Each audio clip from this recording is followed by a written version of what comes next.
Hello, in today's 5-Minute Friday we're going to talk about battery swaps. This is something that if you've spent any time on a large construction site or any large site, you're going to need to do on a fairly frequent basis, and Dronelink handles it beautifully.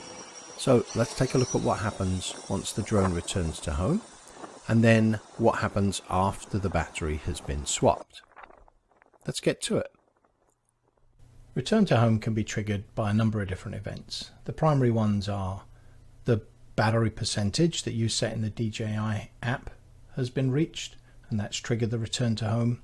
If your drone has a smart return to home feature, which many of them do, the drone may have calculated that it needs to come home, otherwise it's not going to have enough battery. Or you can of course just push the return to home button and force a return to home at any point in the mission. At this point, the drone is returning to home, and I want you to pay attention to the drone location. This is the location that the drone will return to once the battery has been swapped. The drone will automatically land. However, once we're out on construction sites, we typically hand catch because usually the drone isn't 100% accurate on the landing, and the ground that we're on is often not as flat as we would like it to be. For now, our pilot is about to take off manually, and once he's in the air and checked everything out, he's going to hit the play button in the top left-hand corner.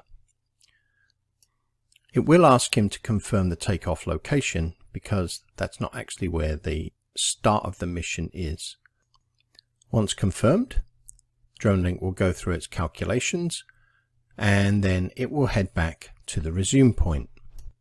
The resume point is no surprise where it finished before the return to home. However, it will actually back up slightly just to make sure that we get full coverage. It will also reset the camera to the settings needed for this point in the mission. That ensures consistency.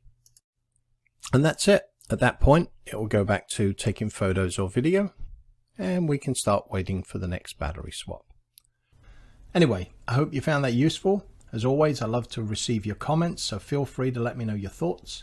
And if you like what you see, subscribe to the channel to make sure you don't miss any future episodes. Bye-bye.